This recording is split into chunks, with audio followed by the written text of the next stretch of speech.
Hi my lovelies, welcome to my first YouTube video.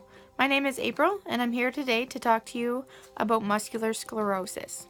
I have recently started a blog and I am creating this YouTube channel so I can hopefully inform some other people about the daily trials and tribulations that I have to go through.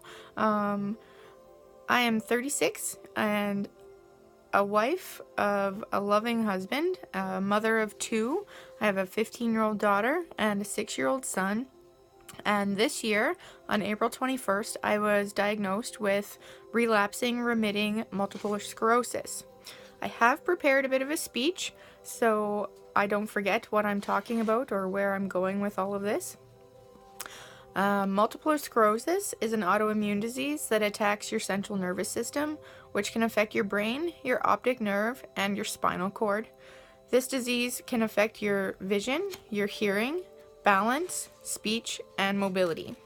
There's currently no cure for multiple sclerosis, only medications to assist patients with the pain and trying to function as much as possible. Due to the wide range of symptoms of this disease, no person is the same.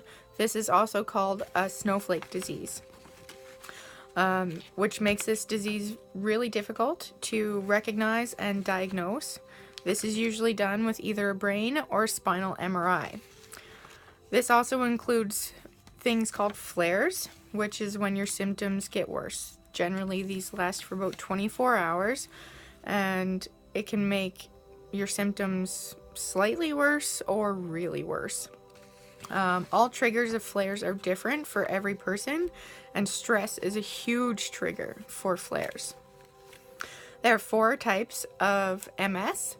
Relapsing remitting multiple sclerosis, which is what I have. This is the most common form. It affects about 85% of all MS patients. This also leads to the second form of multiple sclerosis, which is secondary progressive multiple sclerosis, or SPMS.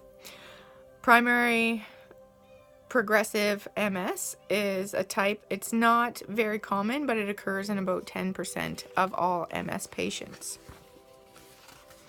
Bear with me, still reading from the script here. PPMS, or progressive relapsing multiple sclerosis, is very rare and it affects only about 5% of patients. My MS journey began when I had an epidural performed for surgery on my bladder in January of 2016, and this kind of caused like some pins and needles in my legs that the doctors reassured me would eventually go away, and for the most part thought it was just due to the epidural. And I have a lack of an enzyme that breaks drugs down, so I thought maybe that's what all of this was caused from. Eventually this feeling kind of went away in about June last year, so 2016. And then in October, it came back full force. My feet and legs are now currently numb with tingling and stabbing pains in my feet, my legs, and my buttocks. My legs twitch uncontrollably at night while I am relaxing or sleeping. I feel like I walk on broken glass some days. My legs become very heavy and tired and stiff. They kind of feel like cement blocks. Very difficult to maneuver. My knees kind of feel like they're swollen to the size of soccer balls some days. Very sore and bruised. The numbness in my legs causes me to be clumsy, and I run into walls, and I fall, I trip, I have broken my toe, and I feel like I walk like a drunk all the time, and I don't even need to drink. My nose doesn't stop running, so if you hear me sniff, that's why. Even though I don't have cold, at times I feel as though there's a rope tied around my waist, and it makes it feel like somebody's pulling really tightly. Due to this, I've also lost a lot of touch sensation from the waist down. Not so great. I am constantly running to the bathroom to pee. I practically live in the bathroom. We have one bathroom, so imagine how awesome that is for me and my family.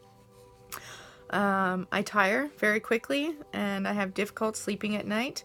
I've never really been a fan of napping until recently, and that is okay. It is okay to nap, folks. I fight off killer headaches very regularly. I get dizzy to the point I feel nauseous. I forget a lot of things, especially if I don't write them down, hence this speech. I forget where I'm going. I forget where I've been. I forget what I'm saying, sometimes while saying it, and sometimes I just can't seem to find the right words that I want to make a proper sentence, so I sound like a bit of an idiot, which is also really great. Due to the progression of my symptoms, I was sent for an MRI. By this time, I had researched enough to know that MS was a huge possibility. Nothing else could give me all of these symptoms combined. I was then sent for a second MRI, which included contrast dye to give the neurologist a better look at my brain. This MRI showed 10 old lesions, or dark spots, and one new one, which is a light spot, or a light bulb. The light one would be what's causing my latest symptoms, and depending on the area these lesions attack, will determine what functions it will affect. Following my last MRI, I seen the neurologist who confirmed that I have multiple sclerosis.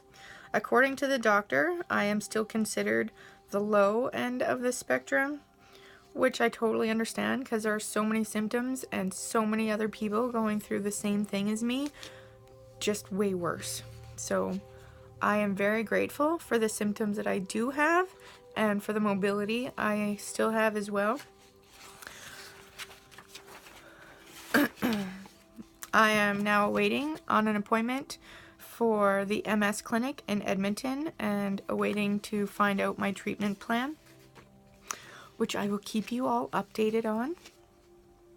This disease is all new to me, so who really knows about a disease unless you have it or someone you know has it? I have to admit, I was very ignorant about MS when I started all of this. It was something I didn't really think about, but I have researched a lot, and I found a support group for women on Facebook for multiple sclerosis. I have reached out to my MS team. It's a little app. It's very handy for you folks. I've connected with some great and supportive, informative people who actually understand wholeheartedly the problems that I am going through, and they help me through a lot of issues that I've had. MS is extremely common. It affects about 1 in 100 people in Canada alone. It's important to surround yourself with people who love and understand you when you're going through something like this. It can be devastating hearing that you have a life-altering disease. So you really need a really good support group. People who aren't going to make you feel bad or tell you, but you look perfectly fine, even though your body is trying to fight yourself from the inside out. Because really, who else can kick your ass but you? My goal here is to help others fighting this disease to know that you're not alone, to be open and honest about this disease and how it affects my life and the lives of my family. So follow me on this journey and see through my eyes the experiences of my ups and downs as I fight this battle. So thank you all for joining me, and I hope to keep you updated, and I hope you all enjoyed my video. Thanks. Have a great day. Fight the fight, my lovelies.